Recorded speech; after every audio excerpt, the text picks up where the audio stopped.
wonyo obi asa o me hwe wani mutin wonyo obi asa me ma ayi so social media so me kasa sa o do me ko TikTok kakra e di jiji mani but me catch your plane ye plane for say why ye boni kase pa hwe the chopper no a obepa ye ewo TV so no it is not enough, I'm telling you. Mami a wo hwene ayesetai wo so ene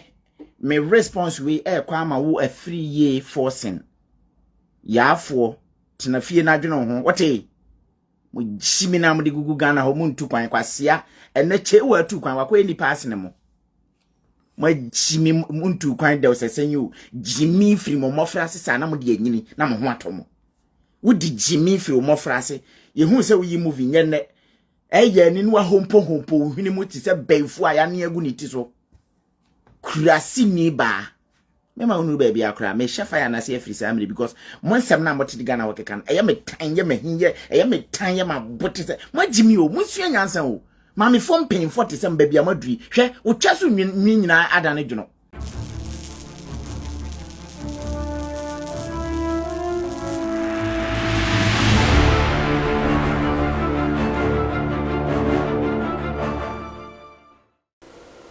Memoa kwaba eba Skeleton Man TV. So Skeleton Man TV ana wo hwe. So when your first time and your pomodia subscribe. Me notification so send anytime bia ye di video betumu no won son sabeka no anya bia hwe. Wo hwe wi comment fa ho. Kire wa dwen efa video no ho obisua like video no na share emo bia so enya bi hwe me da se bebre abusua ohini David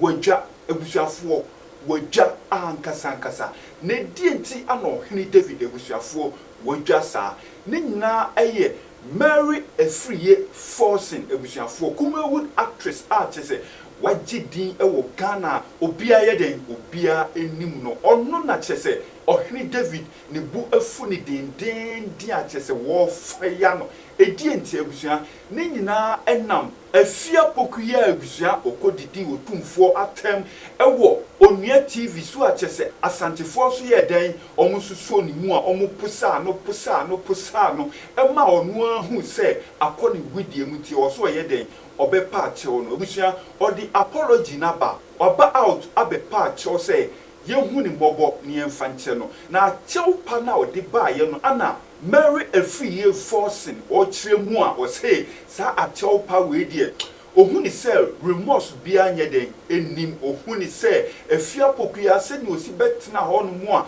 opa achewo no utumu se wonu no ho akoye se osa ye den osa a justify hu bi say it was so no die ohun ni mo na emom no wo ka kire no se ono Mary Efriye Forcing no wo ye mfantini o enso Kumasi hanom ana ye be ye den ye be wo no nti ono die ohun ni ho preko se woye asantini enti sansem na obekeka kire otumfo ne die ebusuafo bibia kire se sa afia pokuya no omua de ba kokura eno na tese a charge ohini David abusua wo sei wo ma ni ntwamu nko enti abusua wa so Efriye Forcing mu a me sei do de ye no abusua eye awrehosem ankasa ntimu de mumienko nienkotie Efriye Forcing asempotia okaye ni ewia ni edi ohini David ne de na to aso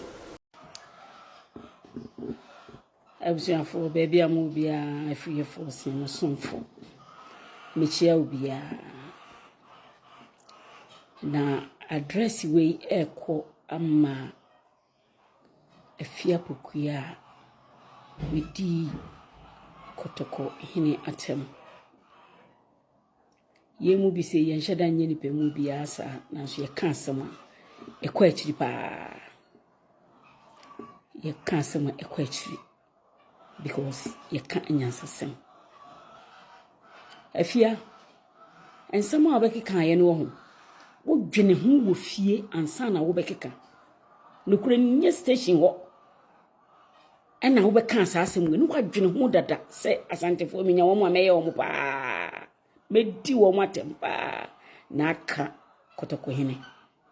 to the extent to say what say ne niema beka port wenye sika no wasrese sika ne akoyi wenye sika kura nkoyi afia me hwe wano na me hwe wanim chi no ajagraja you be me nkona sorry but me respecting the power a very nice guy onu wakodwa ato no sebi we pani wa meka bibia wo bedi ne ho ya enti na ese wono so beka bibi cho me hwe wano hwe wanim no asam no enya wo chese enkrofo na ebe ka che se kopacho na kopacho enya wakoma mu kura waka wo feel say waka she konfano china papa ni yi $5 billion na wono si amanfo soso emeboa na yemfanye konfano chi yi. I'm telling you point blank say Togo fo ba ho Benin fo ba ho esuro ho Niger fo eba ho ayarehwe wo mu nyina ba wo mu tua foreign money ya neska no mde koma otumfo ana wanya de bako kra na se ensamanfo eni nananom ewo ho ampa enye sabre ya na obinya so akatua no ho pa sene bible kan wo se wo franye fie wo boa wo nfra nhifie bi ehute se wo fra nhifie pa na obekasa atia ohinkasi otise dia afia wo boa wonyo obi asa wo mi hwe wani chi wonyo obi asa mi ma ayi so social media so me kasa sa wo do mi ko TikTok kakra edi jiji mani but me catch your plane ye plane for say why ye boni kase pa hwe the chopper no obepa ye ewo TV so no it is not enough. I'm telling you. Nana no de waye no ho ba atan o kan wo won krofo aye be ko ama no nti onu wo mfi na se obefi ba afia enka wo problem pa wako kan sem abeka kwafo kwa wosu nyo bia wo ko waka sem kase wo de atukwa ufo so kwa wosu nyo bia ko ni be na soma wo ena ya na kofo asante fo mu ni ko ufo ni asem wo mu ni frafrafo ni asem wo mu ni semfo ni asem wo mu ni fantefo ni asem wo mu ni anunafo ni asem wo the politics wo be politicize we kwa e dia baji odi we din fu na age ye no nkwasi edin na wo je ye no wo so kra wo nyo bia sa me wo ye me yefunu ba me catch your plane se wa bo musio na dane musio pa na wa bo dane wo di nkrofo anu achi cheso omka bi kire na nanti wo so be kan bi a kire no na wo kra me hwe wo no kra no sister wo shada nya obi asa ha wo nya obi a eya pa se ababa wo ti se wo se wa wo se wo wo daw afi na wo si so a wo be bobra be depending kakaka wo yatem efia pokuya ba ko na ya wo hwe no media ni kasiye no vim lady ya wo hwe no be kasa ni ye tumu se wo wapo wo so mpo sa so obi na instigate wa efia jai maami a wo hwene ayesetai wo so enne me response we kwa ma wo afri ye forcing yaafo tenafie na adwene ho wote mo jimi na mo de gugu Ghana ho mo ntu kwan kwasia enne che wa tu kwan wakwa ni pass ne mo jimi mo ntu kwan de osesenyu jimi firi mo mofrase sa na mo de anyini na mo ho atomo wo di jimi firi mo mofrase ye hu se wo yi movie nyenne eye ni no hompo hwini mo ti se baifu aya ne agu ni ti so kurasi ni ba mema unu ba bia kura me shefa ya na se afiri samre because mo nsem na mo ti Ghana wokekan eye me tan ye me hinye eye me tan ye ma bote se mo jimi o mo sua nyansan o ma me fom pen 40 sem ba bia madui hwe o twa so nwi nyina ada ne dwono Mo nyene ba bia enko ba bia enyansafo adwene fa. Ada no mo agimi sei. Kasia ene mmerem ye wo ohene bi ono ne so okasa ono no so esom bosi na obia. Braba se yede dan kwala nketo aya wo mo ni emfie mienu mpo. Braba se mpanyfo hu omo bu nkotodwo wo manim. Adentia we are building the country for this young children aya wo omo no. Ba bia wanyina dui kofa passport mi ehwe. Me no kasa sisi abrante baako o Germany ha. Kanena one ashawo ba no. Ashawo ni ba no. Na one nana nam. Pesa akwala no ye wo akwala na no ada no. Yakwa akwaje ni German passport amano na nani agye. Obi aba kroma na oba be wo no ne nsa so German passport ma odi ahuruseti se ni wiase nyina no onim se ne hawo na bra ba odi ben German passport keke kuta no paper no a ye dia hye ne nsem a kire se oye German ni no ene people don't feel you say omoye Ghana fo biem but okoko dani krofufro so ni a na nani age. The thing is not a joke anymore. Mo jimi dodo na munsua nyansa kasi agina sa asante ada no mo jimi sa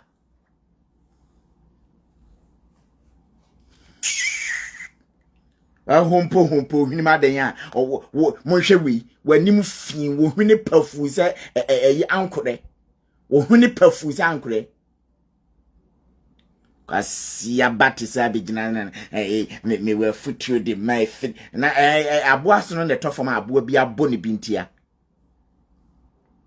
asiaba who are you and na wo ye nipa ben Muti wenyina mo kasa ehu na hihye moto mo amane na mo nyina amane asra because mo nim se mo kasa yebekumo otumfo powerful amosole amoma ya so nkwa didi a jimi kasa nyina ne se wo kana se mo besom ame aba bekum gwei eye nipa mwama odi kotoko hina tem se sen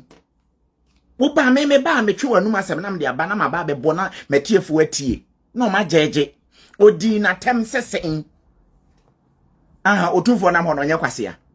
me wi a me prove atro sisi so otumfo wo ye knaman otumfo ye bini otumfo ye gogome otumfo o ye bola so pete asia ya we no na mo de be fa ma fichire o ma jimi gu Ghana ho na ya ye mu nyina slaves no odwin hu wo fi a it is something that has been bothering a lot of Kumasi for, but because of say they live on or the saying killer no etwetwetire no kurasini kwasi ampanyi ni kromfo otumfo setu a wokunkum nipa no because of so tina sa aseso nti muntimi nkasa enti asem na abayo an beka ye no ehihye bebrebo e wokumase me ka kire wo ne aba begina ho mo jimi firi mo tete wo ka se yeda so wotete na hey maame mo animie na mo jimi dodo baba begina wa ya wo hune pafu ti se da asan achi kwasi aba aboa mu via wuyi ni Ghana no mu yi mo hwene ma bra abaye ena madane asresefo na mugu Ghana mu amode mu hu wura kuma wu sinemu nyina hwese ne ma bra abaye amatete amapansa ma monam ho ade becha wesi na ma ha na mani na ayese ade becha wesi na me heart na menya break ayi se menya breaking heart se menya smash heart ade becha na me dwonko na mentumi nya ade becha wesi me hwa ho ade me twemu pan mienu na gese yakwagigi sika bremo motinkwase afo asase so nti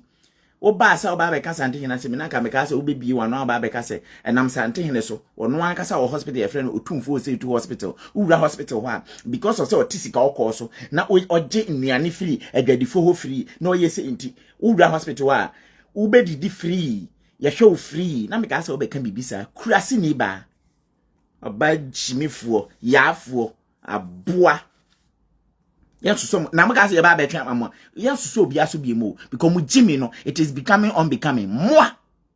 maame kurasi ni Lydia Forsen maame jimi maame kwase ampanyin ba oba jimi ni ye jimi eye na munya jimi kotogo hina wo kana se mbacho oba ye no enema no beka ho no se o sika se na o kire na otumi ko enkrofo ayie ne enkrofo programs koji 5 billion emu ade to itina TV so say because of sika 20 no o sika se no hene bia wo Ghana ho no na me ka se o mampo me ye nte se ne nema na beka ho right from ayina ye tua ho ka efiri amano ne ha na eba odi ma se nti ye mpen kwase asem abeka ho osre nso osre ade krasi ni ba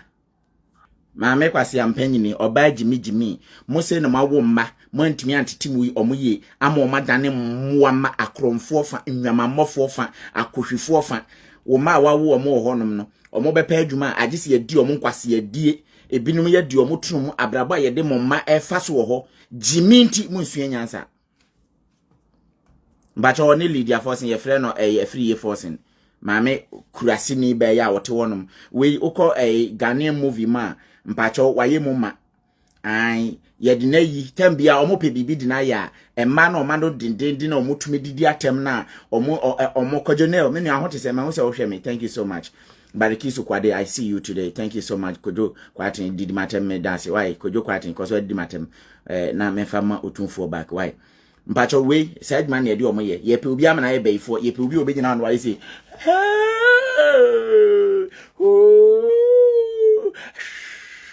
adeya maba me beyiwa wo de ne emuni mana no mu gukumase na jimi beye jimi ene ye de wo ye do acti beye jimi do acti maami anani eden ye do acti okrafo beifo ye do acti or the same asiw gengen asiw twentwen ye do acti ye nyina no ene wunua akuata chewa ye ne chewa pa 23 wakotena America waye say chabam na sumju adwo no wote Ghana ena wachia wani te se budgetai jimi wa obisia ene ohini David ene Mary Efriye Forson Kumawood actress ane busiafo mote wo monka no ensem a omuka ye edian ananso wo kafa ho comment section wonom ne kire wo adwen efa sansem yi ho hanom Skeleton Man TV me see a top for moi je de bebre wonti se we your first time moi ene bomodi a subscribe me notification so click on se ni video bia ye di betumu no won som sabe kan no nye bia hwe me da si bebre